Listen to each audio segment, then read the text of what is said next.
자, 여러분, 이어서 봅니다. 그 기출문제집을 펴세요, 여러분들. 그 단원별 기출문제집. 자, 우리 2021년 EBS 공인중개사 단원별 기출문제집, 우리가 요거 769페이지입니다. 769페이지 2장 기타 소득세 있죠? 자, 한번 1번 문제부터 한번 보겠습니다. 769페이지입니다, 여러분. 769페이지. 자, 펴시고, 769페이지 펴셨으면 기타 소득세 2장에서 769페이지 기출문제집이요. 자, 문제 풀 준비가 안 되는 분들이 계셔서 스트레칭 한번 하고 시작하겠습니다. 목 운동부터 합니다, 여러분들. 목 운동부터. 아이고, 자, 목 운동부터. 반대로 돌리시고, 허리도 좌로, 우로 돌립니다, 여러분들.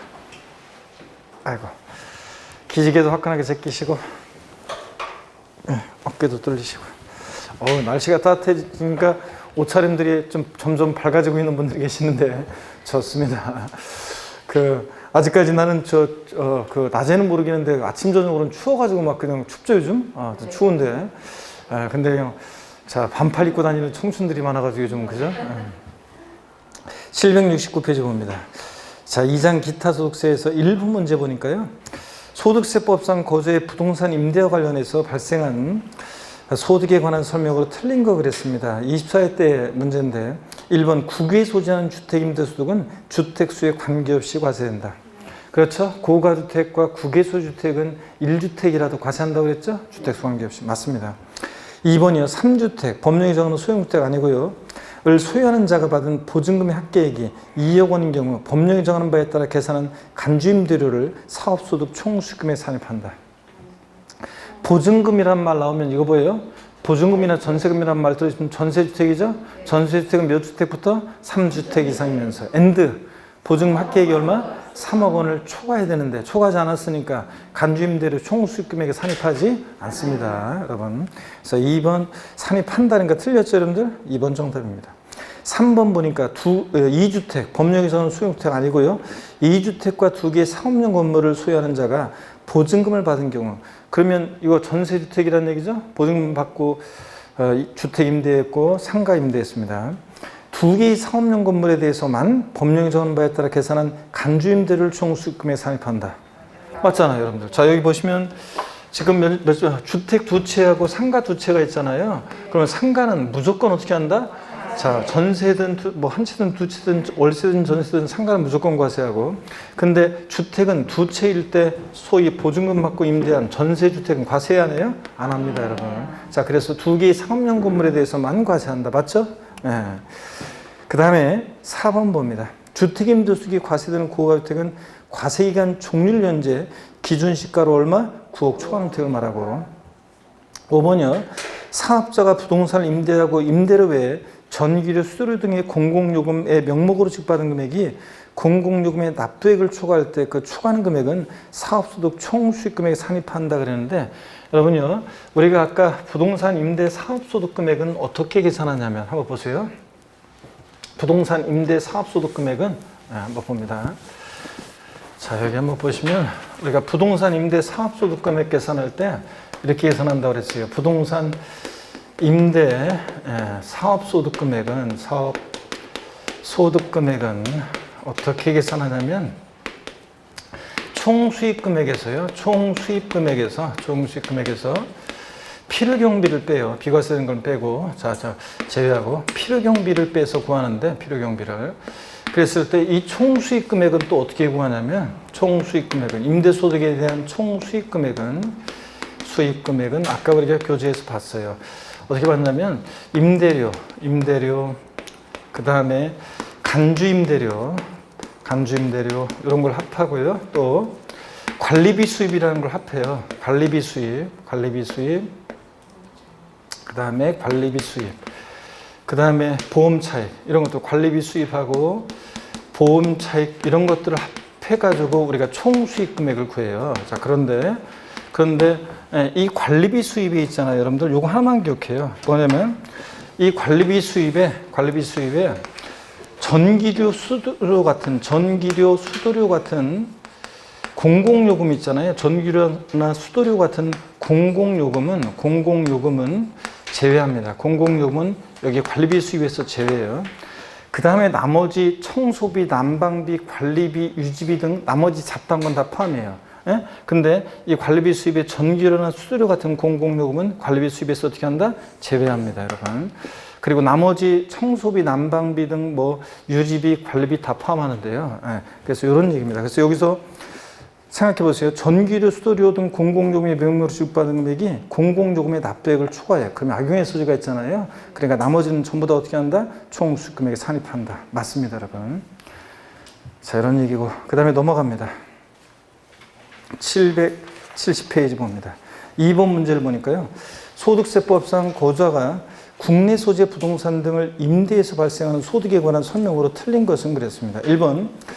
요거 이제 한번 보세요. 공익 목적의 지상권, 대여로 인한 소득은 부동산 임대에서 발생한 소득에서 제외한다 그랬는데, 자, 우리가 지상권, 지역권은 공익사업과 관련한 것은 뭐고? 기타 소득이고, 공익사업과 무관한 게 아까 사업소득이라고 그랬죠? 그러면 공익 목적의 지상권 대여로 인한 소득은 부동산 임대에서 발생하는 이 사업소득에서 어떻게 한다? 제외한다. 기타 소득이니까. 그죠? 네. 그 다음에 2번 봅니다. 부동산 임대에서 발생한 소득은 사업소득이고요. 3번 주거용 건물 임대에서 발생한 결손금은 종합소득 과세표를 계산할 때 공제합니다. 눈에 이렇게 두시고. 그 다음에 4번 부부가 각각 주택을 한 채씩 보유한 상태에서 그중 1주택을 임대하고 연간 1,800만 원 임대료를 받았을 경우 주택 임대에 대한 과세소득은 없다 그랬는데, 자, 부부가 주택 각각 한 채씩 보유하고 있습니다. 그럼 몇 주택 임대입니까? 2주택 임대입니다. 2주택 임대고. 그러면 2주택 임대인데, 그 연간 임대료가 1,800만 원 이하라고 해서 과세 소득은 없다 그랬는데, 요게 개정이 된 거예요. 그래서 요게 요 당시에는 2천만 원 이하에 25회 시험 때는 2천만 원 이하 주택 임대 소득은 옛날에는 과세 안 했어요. 근데 지금은 과세를 합니다. 어떻게 합니까? 분리과세 방식으로 과세를 하잖아요. 그래서 이 지문은 지금 잘못된 거예요. 그래서 4번은 주택임대 소득에 대한 과세 소득은 없다가 아니라 있습니다. 분리과세합니다. 분리과세와 종합과세 중 선택할 수 있어요. 부부가 각각 주택을 한 채씩 보유하면 2주택이잖아요. 그러니까 그래서 그 중에 주택을 임대하면 2주택 임대가 되기 때문에 요거 1,800만 원이다 2천만 원 이하일 때 주택임대소득에 대한 과세소득은 없다고 그랬는데 있습니다. 이거 잘못됐습니다. 지금 개정 내용이 반영이 안 돼서 그래요. 옛날에는 이랬었는데 이 당시에는. 그래서 이거 과세소득 있습니다. 분리과세와 종합과세 중 선택할 수 있습니다. 그리고 5번을 보면 28회 시험 때 5번. 이 5번 질문 보니까 임대보증금의 간주임대를 계산하는 과정에서 금융수익이라는 것을 차감하는데 그 금융수익은 수입이자와 할인료, 수입배당금은 포함하는데 요것 때문에 틀렸어요. 유가증권 처분익이라는 것은 요거 제외합니다. 여기 포함하잖아요. 이게 어떤 거냐면 사실은 여기 보세요. 여기 이제 계산이 원래 복잡해요. 이게 좀 깊은 내용이 나온 건데 28회 때 그냥 한번 요거는 또 나올 가능성이 낮으니까 참고적으로 한번 보세요.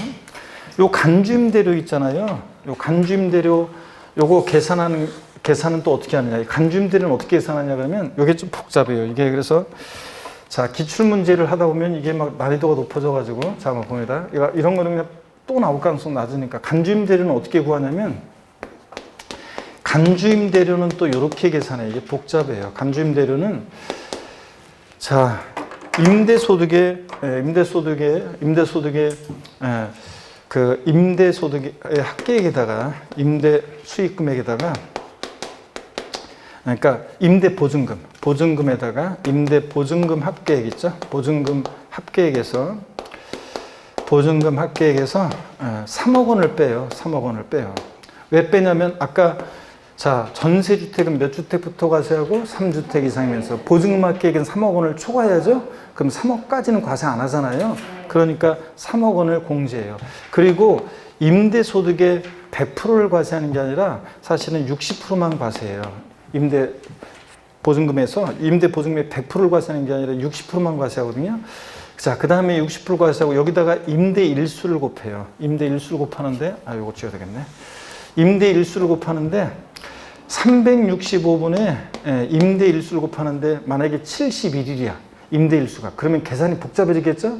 그래서 사실은 1년으로 임대 기간은 사실은 나와요. 여기다 임대일수를 곱하고 여기다가 이제 정기예금 이자율을 곱해요. 정기예금 이자율이라고 해서 그게 현재 1.8%인데 정기예금 이자율을 곱하는데 이 정기예금 이자율을 1.8%면 골치 아프잖아요, 계산이. 그러니까 시험에 혹시 나오진 않겠지만 나온다 그러면 이거는 이제 변수 안 되도록 정기예금 이자율을 2%, 1% 이런 식으로 이제 가정해서 낼 거고요. 하여튼 이거 정기예금 이자율을 곱해요. 그리고서 여기서 이제 여기 나와 있는 대로 임대 보증금의 간주임대를 계산할 때 금융수익이라는 것을 차감해요. 금융수익을. 그래서 금융수익을 차감하는데 이 금융수익에 간주임대를 계산할 때 차감하는 금융수익에 어떤 게 포함되고 포함되지 않느냐는 건데 여기에 수입이자와 할인료, 수입배당금을 포함하는데요. 유가증권 처분이익이라는 것은 제외예요. 자, 근데 여기서 유가증권 처분이익도 금융수익에 포함하는 것으로 했기 때문에 틀린 거예요, 이게. 이해되십니까, 여러분? 네, 그래서 이 정도 한번 보시고요. 가볍게 보시면 되고 771페이지 3번 문제 봅니다. 소득세법상 국내에 소지한 주택을 임대하는 경우에 발생하는 소득에 관한 설명으로 틀린 것은 그랬습니다. 아래 주택은 상시 주거용으로 사용하고 있습니다. 1번이요. 주택 한 채만을 소유한 고유자가 과세기간 종료일 현재 기준시가 10억 원인 해당 주택을 전세금을 받고 임대해서 얻은 소득에 대해서는 소득세 과세하지 아니한다. 요 1번 질문을 사람들이 많이 질문해요. 자, 해설 강의를 잘 들어야 되는데 계속 질문한단 말이죠. 이거 무슨 얘기냐면 이거 맞아요, 틀려요? 예? 이거 맞아요, 틀려요? 맞습니다, 여러분들. 자, 왜 맞냐면 여러분 보세요. 아까요. 월세계 형태로 임대했을 때는 고가주택이니까 기준시가 10억이니까 고가주택이죠? 9억 초과했잖아요. 그러니까 고가주택은 원래 과세예요. 1주택인데요. 근데 여기 지금 무슨 말이 들어있어요? 전세금. 그러니까 전세금이란 보증금이란 말 들어있으면 이건 뭐예요? 전세주택이에요. 전세주택은 한 채, 두 채일 때는 세 채부터 3주택 이상일 때 과세하는 거지 한 채일 때는 고가주택도 포함해서 과세하지 않습니다, 여러분들. 자, 전세주택이기 때문에 자, 한 채니까 이거 한 채, 두 채일 때는 전세주택은 고가주택이라도 과세한다, 안 한다? 안 합니다. 자, 과세하지 아니한다 해서 맞습니다, 여러분들. 2번 봅니다. 주택 두 채를 소유하는 고유자가 한 채는 월세 계약으로 나머지 한 채는 전세 계약 형태로 임대한 경우에 월세 계약에서 받은 임대료에 대해서만 소득세가 과세된다. 그렇죠? 여러분 보세요. 주택이 두 채가 있는데 하나는 월세 계약 형태로 하나는 전세 계약 형태로 임대했어요. 월세 계약 형태로 임대한 주택만 어떻게 한다? 과세합니다. 전세주택은 과세한다, 안 한다? 안 합니다. 그죠? 네, 그래서 맞는 얘기고. 3번 봅니다. 고유자의 보유주택 수 계산할 때 다가구주택은 어떻게 합니까? 한 개 주택으로 계산합니다. 전체를 한 개 주택으로. 다만 구분 등기된 경우는 각각을 1개 주택으로 계산하고요. 4번입니다. 주택 임대로 인해서 얻은 과세상 소득은 사업소득으로 해당 고유자의 종합소득에 합산하고, 그렇죠. 원칙적으로 주택 임대소득은 사업소득이고 이거 종합소득의 원칙 합산합니다. 5번 주택을 임대해서 얻은 소득은 고유자가 사업자 등록한 경우에 한해서 소득세 납세 의무가 있다. 이거 눈치가 있으면 아까 우리가 요약집에는 없었지만 눈치가 있어야죠, 여러분들. 사업자 등록한 경우에 한해서만 소득세 납세 의무가 있으면 누가 사업자 등록을 해? 다 안 하겠죠? 안 하면 세금 안 내. 그럼 말이 안 되잖아요, 여러분들. 그러니까 당연히 사업자 등록 여부와 관계없이 어떻게 한다? 과세합니다, 여러분들. 넘어갑니다. 772페이지 4번 문제입니다. 작년 기출 문제인데 한번 보세요. 소득세법상 고유자의 부동산 관련 사업소득에 관한 설명으로 옳은 것은 그랬습니다. 1번 국외 소지하는 주택 임대소득은 주택수에 관계없이 어떻게 한다? 과세하지 않습니다. 2번 공익사업을 위한 토지 등의 취득 및 보수행위 법률에 따른 공익사업과 관련한 지역권, 지상권, 대여소득은 어떻게 한다고 했어요? 부동산업에서 발생한 소득으로 한다. 맞잖아요. 그래요? 아닙니다. 자, 요거 국외 소재 주택은 하여튼 1주택이라도 과세한다는 거 1번 틀렸고, 2번 질문 지상권, 지역권, 공익사업과 관련하는 것은 아까 뭐라고 그랬어요? 기타 소득입니다. 그러니까 부동산업에서 발생한 소득으로 한다. 틀렸죠? 네, 기타 소득이고. 3번 부동산 임대업에 발생한 사업소득 납세지는 부동산 소재지로 한다 그랬는데 우리 소득세 납세지는 국세는 거주자일 때 어디입니까? 주소지예요. 국세는 집값과는 불구하고 주소지. 여러분 주소지는 여러분이 경기도 광명시인데 부산광역시 해운대구에 있는 부동산 임대에서 발생하는 소득에 대해서 소득세를 꼭 부산광역시 관할 거기 세무서까지 갈 필요가 있어요? 없지. 집값관에서 여기다 내든 거기 관할 세무서에 내든 어차피 국고로 귀속하니까 거주자라고 문제 자체가 소득세법상 거주자의 부동산 관련 사업소 거주자라고 그랬잖아요. 문제에서.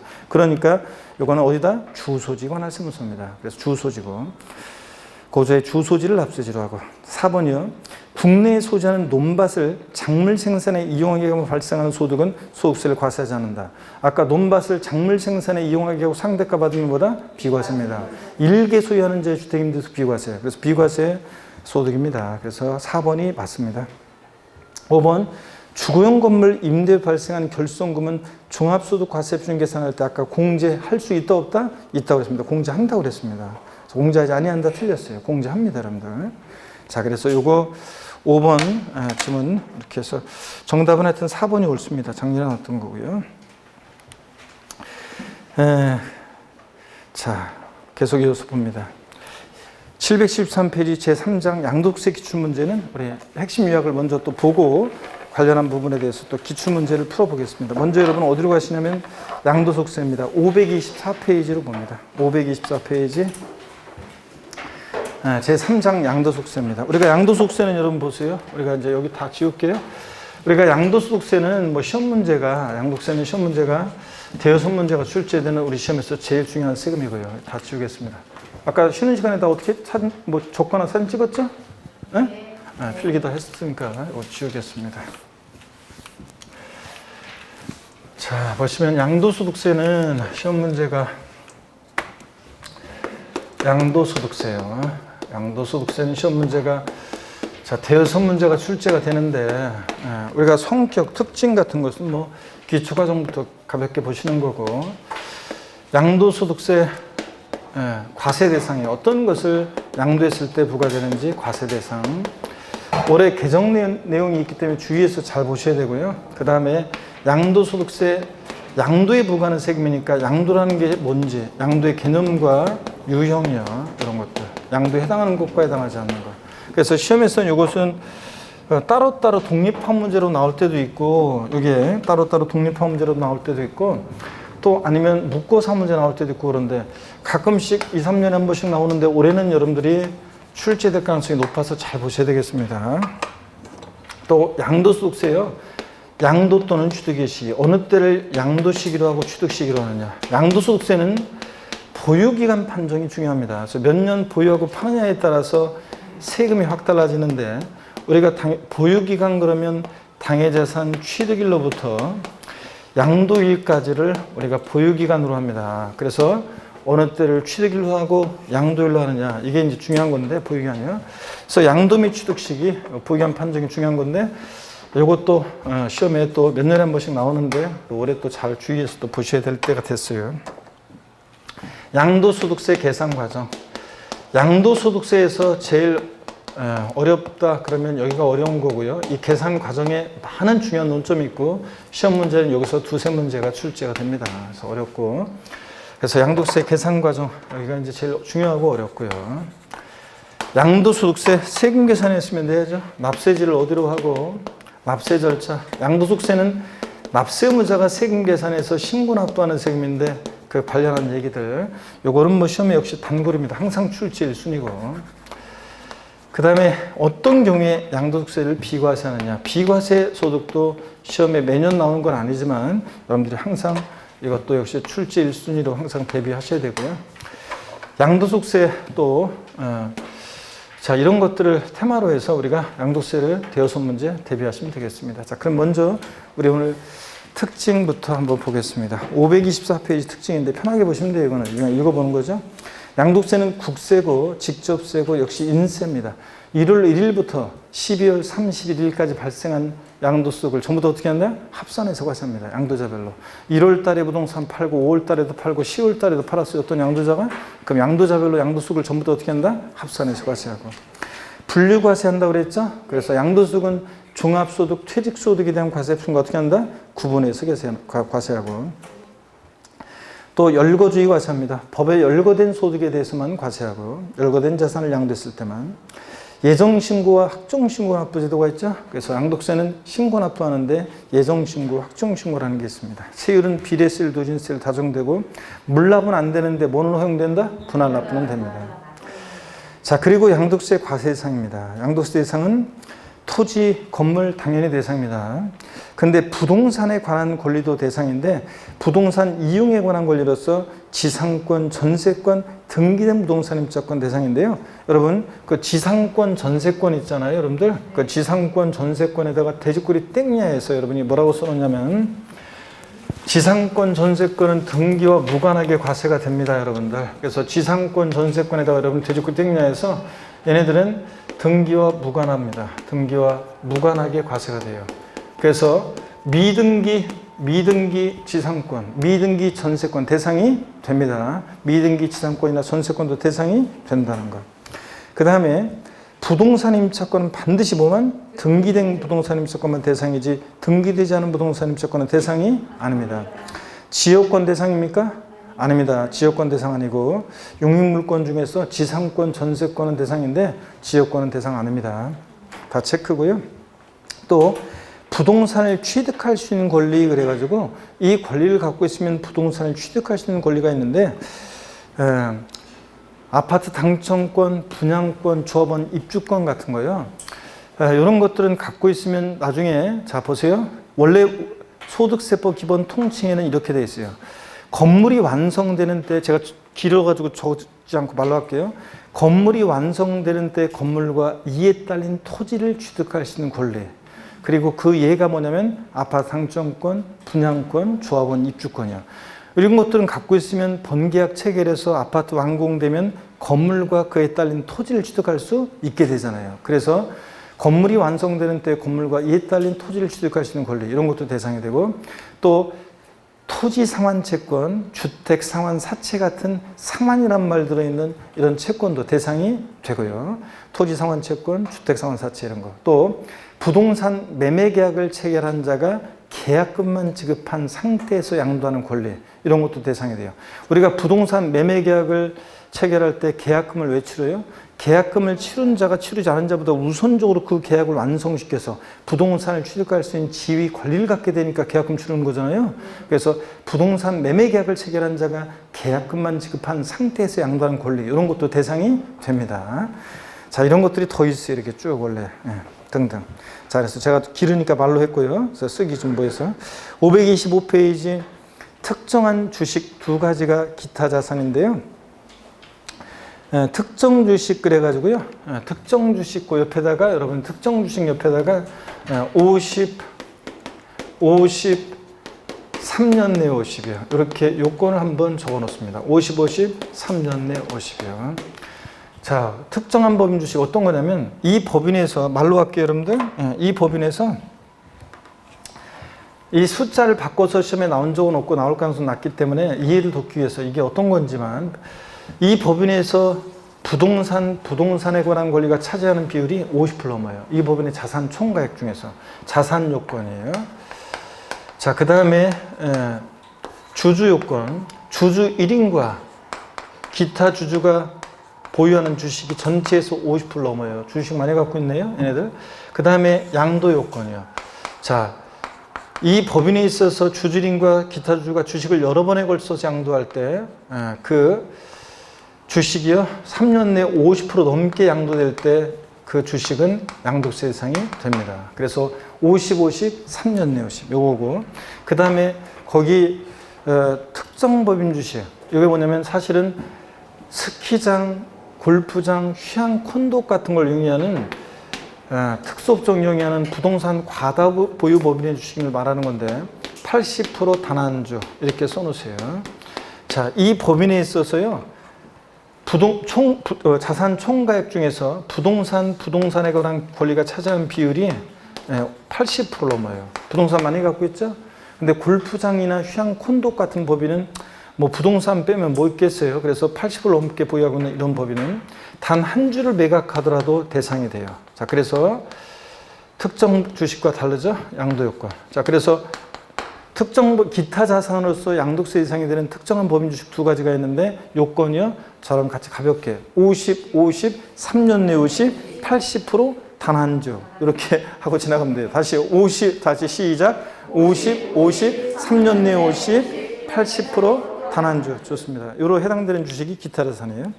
중요한 것은 동그라미 3번부터예요. 3번. 사업에 생하는 자산과 함께 한다는 영업권이요. 자, 영업권은 여러분 반드시 사업에 사용하는 자산과 함께 한도해야 되는데 그 사업에 사용하는 자산이 뭔지를 아셔야 돼요. 시험에서는 사업에 사용하는 자산과 함께 한다는 영업권 이렇게 나오기도 하고 그 사업에 사용하는 자산에다가 돼지꼬리 땡야해서 토지, 건물, 부동산에 관한 권리요. 부동산에 관한 권리 이렇게 써놓으세요. 그래서 시험에서는 사업에 사용하는 토지와 함께 한다는 영업권, 사업에 사용하는 건물과 함께 한다는 영업권, 사업에 사용하는 부동산에 관한 권리와 함께 한다는 영업권 이렇게 나와요. 자, 그래서 사업에 사용하는 자산과 함께 한다는 영업권은 대상인데 영업권만 사업에 사용하는 자산과 분리되어 영업권만 단독 양도하면 뭐다? 기타 소득세 대상입니다. 그래서 반드시 영업권은 사업에 사용하는 자산과 함께 양도해야 되는데 제가 이 영업권 예를 옛날에는 KFC 예를 들었다고 제가 얘기했잖아요. 그죠? 저는 KFC가 코리안 프라이드 치킨 한국 기업인 줄 알았더니 나중에 알고 봤더니 이게 켄터키 프라이드 치킨 다국적 기업이어가지고 이거 예를 안 들었다 그랬잖아요. 나중에는 그런 얘기 들었어요, 안 들었어요? 들었잖아요, 여러분들. 그래서 코리안 치킨 프랜차이즈 뭐 예를 들어서 경기도 광명점이 있는데 이 광명 지역에서 영업할 수 있는 영업권만 양도하면 기타 소득세 대상이에요. 근데 매장 건물 같은 것과 함께 부동산 임차권 같은 것과 함께 양도할 때 영업권은 뭐다? 양도세 대상이 된다고 그랬습니다. 영업권은 반드시 토지, 건물, 부동산에 관한 권리 같은 사업에 사용하는 자산과 함께 양도할 때 영업권만 양도 대상이지 사업에 사용하는 자산과 분리되어 양도되는 영업권은 뭐다? 기타 소득세 대상이다. 그 다음에 동그라미 4번 특정 시설물 이용 회원권이요. 명칭 불문하고 이용권 회원권. 남보다 배타적 우울적 지위에서 시설물을 이용할 수 있는 이용권 회원권은 다 대상이 된다고 그랬습니다. 그래서 여러분들 그래서 여러분 동네에 있는 헬스클럽 회원권 대상이 된다 안 된다? 된다고 그랬습니다. 그리고 그 특정 시설물 이용 회원권 옆에다가 여러분이 특정 시설물 이용 회원권 옆에다가 가로해 놓고 회원권적 성격이 내포된, 즉 들어있는 회원권적 성격이 들어있는 주식 포함 써놓으세요. 내포된 주식. 무슨 얘기냐면 주식 포함. 무슨 얘기냐면 이 주식을 보유함으로 회원들이 누릴 수 있는 지위를 누리게 될 때 이런 주식도 대상이 됩니다, 여러분들. 그래서 여러분요. 제 친구가 골프장 법인의 대표라는 얘기 해드리는 것 같은데 뻥으로 그렇다고 그랬잖아요. 그런데 나한테 오더니 우리 골프장 법인 주식을 인수할 생각이 있냐? 좋다. 내내 골프장 법인의 주식을 갖고 있는 것만큼 회원들이 누릴 수 있는 지위를 누리게 해줘라. 그럴 때 주식은 양도세 대상이 된다고 그랬습니다. 이 주식을 보유함으로 회원들이 누릴 수 있는 지위를 누리게 될 때 이런 주식도 포함한다고 그랬죠? 대상이 되고. 그 다음에 동그라미 5번이요. 자, 작년에 추가된 거 꼭 중요하다고 그랬죠? 부동산과 함께 양도하는 이주권 대상입니다. 이주권, 우리가 개발제한구역 내에서 공익사업을 시행할 때 건물을 옮겨줄 수 있는 이 이주권 있잖아요.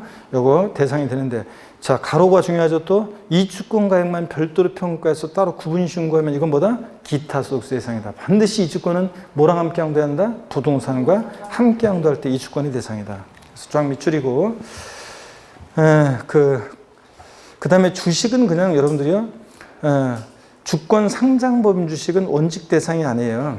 주권 비상장법인 주식은 원칙 대상인데, 주권 상장법인 주식은 원칙 대상이 아니라고 그랬습니다. 보세요. 자, 주권 상장법인 주식은 여러분 보세요. 참고적으로 주권 상장법인 주식은, 원칙적으로는 대상이 아니에요. 주권 상장법인 주식. 거기다 여러분이 뭐 그 제목, 그 옆에다가 뭐 이렇게 써놓으시면 돼요.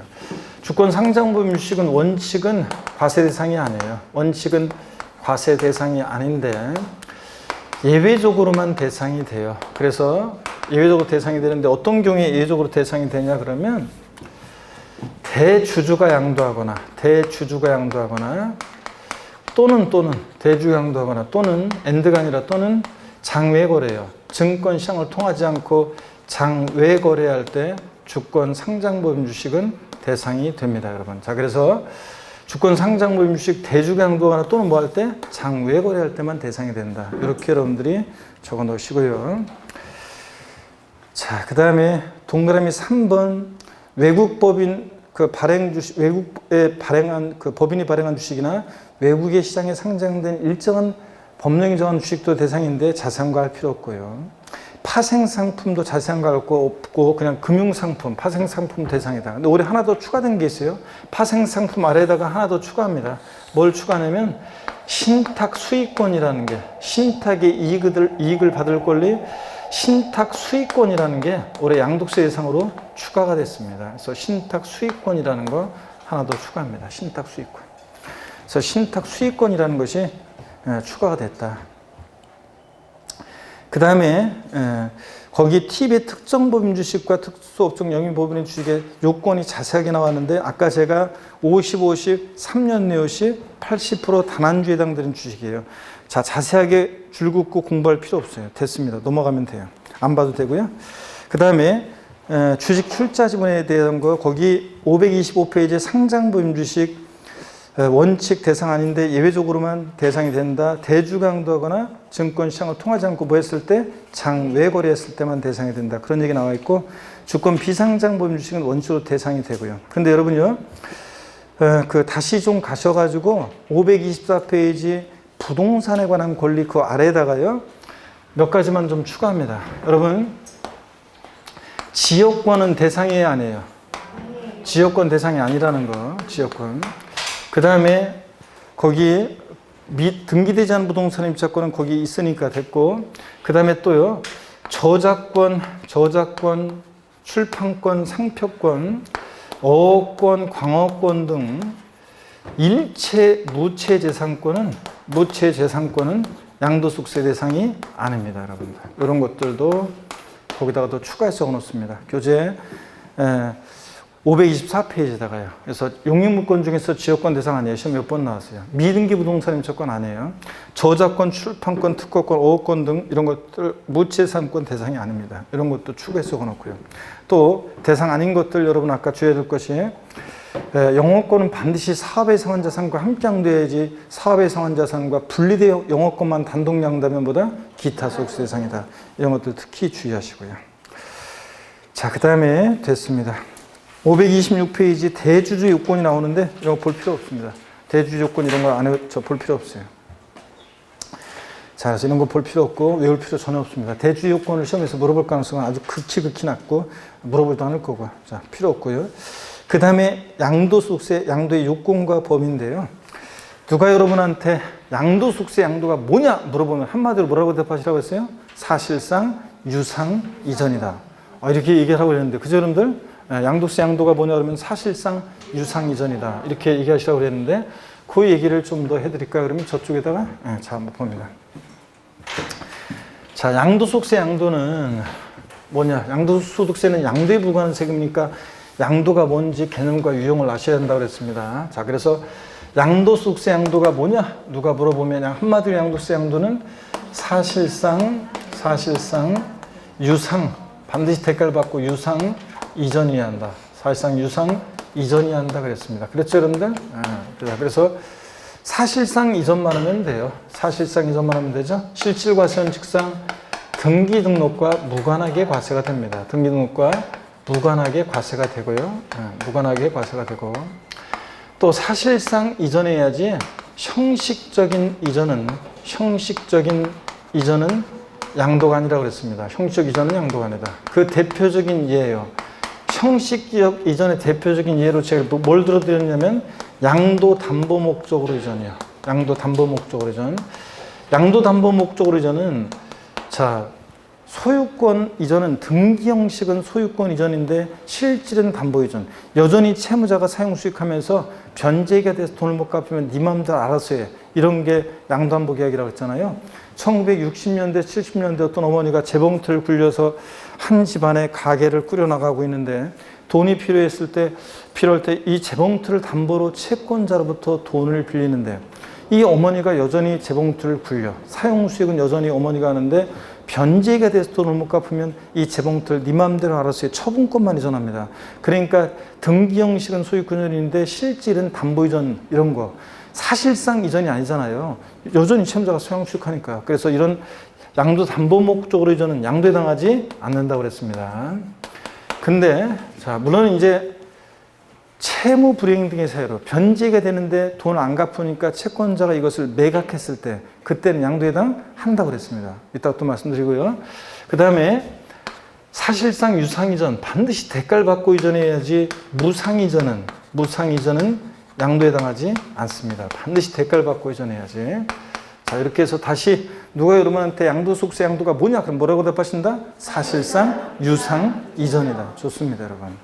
자 그 다음에 계속 이어서 봅니다. 양도의 유형이 나오는데요. 양도로 보는 경우와 보지 않는 경우를 여러분들이 줄줄이 깨고 있다가 다 골라낼 수 있어야 됩니다. 이게 먼저 매도요. 이전한 자 측면에서 봤을 때 매도는 상대방으로부터 매수인으로부터 거래대금 받고 양도세 소득세 대상 물건을 사실상 이전하니까 매도는 양도에 해당하는 대표적인 유형입니다.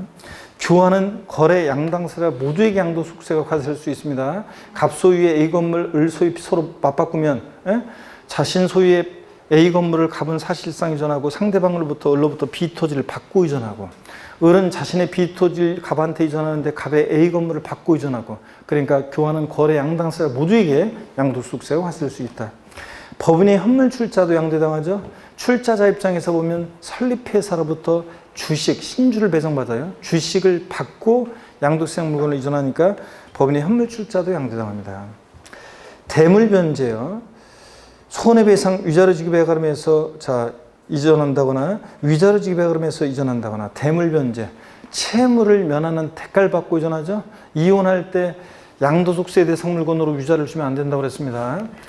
자, 헤어지면서 어떤 여자가 전 남편한테 부동산에 위자료를 주는데 부동산으로 위자료를 주잖아요. 자 그러면은 위자료 지급 채무를 면하는 대가를 받고 어떤 여자가 전 남편한테 헤어지면서 위자료를 주는데 부동산으로 위자료를 줍니다. 이거 먹고 떨어져. 그러면서 부동산의 소유권을 사실상 이전됩니다. 어떤 대가를 받냐면 부동산을 위자료 지급에 가름해서 소유권 이전함으로 인해서 위자료 지급 채무를 뭐하게 돼요? 면하게 되잖아요. 채무를 면하는 대가를 받고 부동산이 사실상 이전하니까 이혼의 위자료 지급에 가름한 이전은 양도에 해당한다고 했습니다.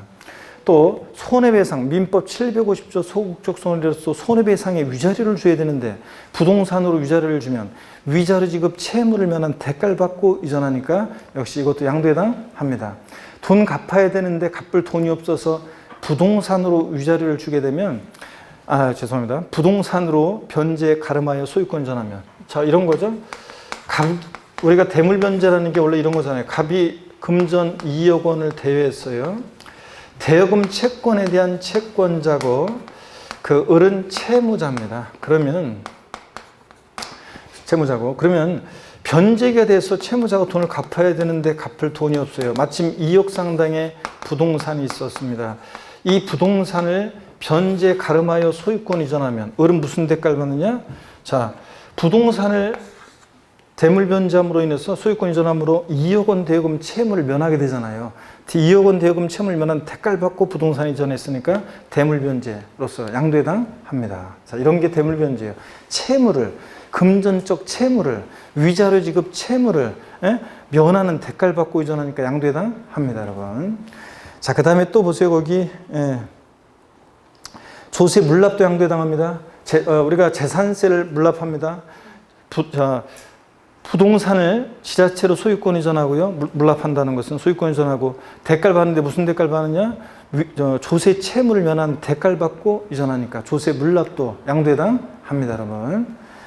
그 다음에 부담보 증여는 워낙 제가 이거 부담보 증여는 그 아래에도 자세히 나와 있는데 부담보 증여는 다시 한번 제가 좀 더 설명을 드려야죠, 여러분들.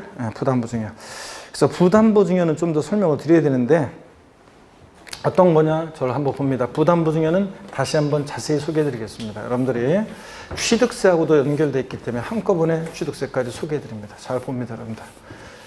또 고개 한번 드시고 부담부 중요하고 좀 더 보고 이제 쉴 건데 목 운동 다시.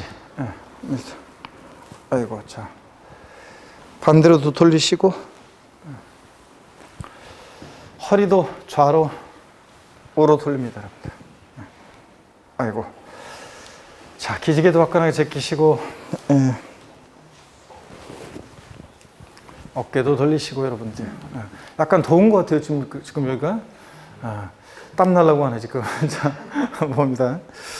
보시니까 여러분요 어떤 얘기냐, 부담부 증여예요. 부담 있는 증여를 하는 건데 제가 똑같은 예로 계속 들어드린다고 그랬습니다. 눈만 감으면 부담부 증여 딱 보면 얘가 딱 반사적으로 떠올라야 되는데, 갑이라는 사람이 갑이 을한테 토지를 시가 5억 상당의 토지를 증여합니다. 5억 상당의 토지를 증여해요. 증여자 갑이고 증여를 받는 수중자 을이 있죠. 근데 이 토지를 담보로 은행에서 갑이 빌려 쓴 3억 원의 차입금이 있습니다. 저당권이 설정되어 있을 때, 이런 부담이 증여할 때, 야, 을, 왜? 내가 너한테 시가 5억 상당 토지를 증여할 건데 받을래? 어휴, 그래? 야, 근데 내가 그 토지를 담보로 은행에서 3억 원 빌려 쓴 거 있는데, 그건 네가 좀 갚아줘야 되는데, 아이, 진짜, 고마워. 그러면서 얼른 받겠죠? 알았어. 내가 알아서 갚을게. 그 말은 수중자가 채무를 인수하기로 했을 때, 증여자와 수중자가 내야 될 세금 관계를 말해봐라. 그러면 증여자는 수중자가 인수하는 이 채무 인수액 상당액, 요 사례 같으면 3억 부분에 대해서 증여자는 양도소득세를 계산해서 납부할 의무가 있죠. 양도소득세. 양도에 해당하려면 반드시 사실상 유상이전, 대가를 받고 이전해야 되는데, 증여자가 지금 공짜로 줬는데 무슨 대가를 받았냐고요? 무슨 대가를 받았습니까? 부동산을, 어떤 대가를 받아요? 자신이 갚아야 할 돈 3억 원을 수중자가 대신 갚아주니까 증여자는 3억 원만큼 채무를 뭐 하게 됐어요? 면하게 됐잖아요. 채무로 3억 원을 면한 대가를 받고 이전하니까 대물변제로서 양도당합니다. 채무면 대가를 받고 이전하니까. 그래서 3억 원의 양도소득세를 내는 건 아니고, 이 3억 부분에 대해서 부담부 증여시 양도차익 계산하는 방식이 있어요. 그래서 3억 부분에 대해서 부담부 증여시 양도차익 계산해서 양도세 납부할 의무가 있고, 그 다음에 또 한번 보세요. 이 채무 인수액이 갖는 의미는 어떤 의미가 있냐? 채무 인수액. 수증자가 인수하는 이 채무 인수액 상당액은 어떤 의미가 있냐면, 증여자 입장에서 보면 이 채무 인수액 상당액은 양도에 해당하는 금액입니다. 양도에 해당하는 금액이죠. 그래서 요 부담부 증여 사례에서 제가 요 똑같은 사례 요 사례 이렇게 해놓고 소득세법상 양도에 해당하는 금액은 얼마인가? 1번 5억, 2번 3억, 1번 5억, 2번 3억, 3번 2억, 4번 1억, 5번 5천만 원. 이런 식으로 문제 내면 수강생들이 계산 문제 나왔네. 통과 안 푼다고 그랬잖아요. 요 사례에서 양도에 해당하는 금액은 얼마라고 그랬습니까? 3억이라고 그랬죠? 수증자가 인수하는 채무 인수액 상당액은 요 3억 원은 양도에 해당하는 금액입니다. 자, 취득세 입장에서 보면 이 채무 인수액 상당액은요, 유상 취득한 것으로 봐요. 유상 취득한 것으로 의지합니다.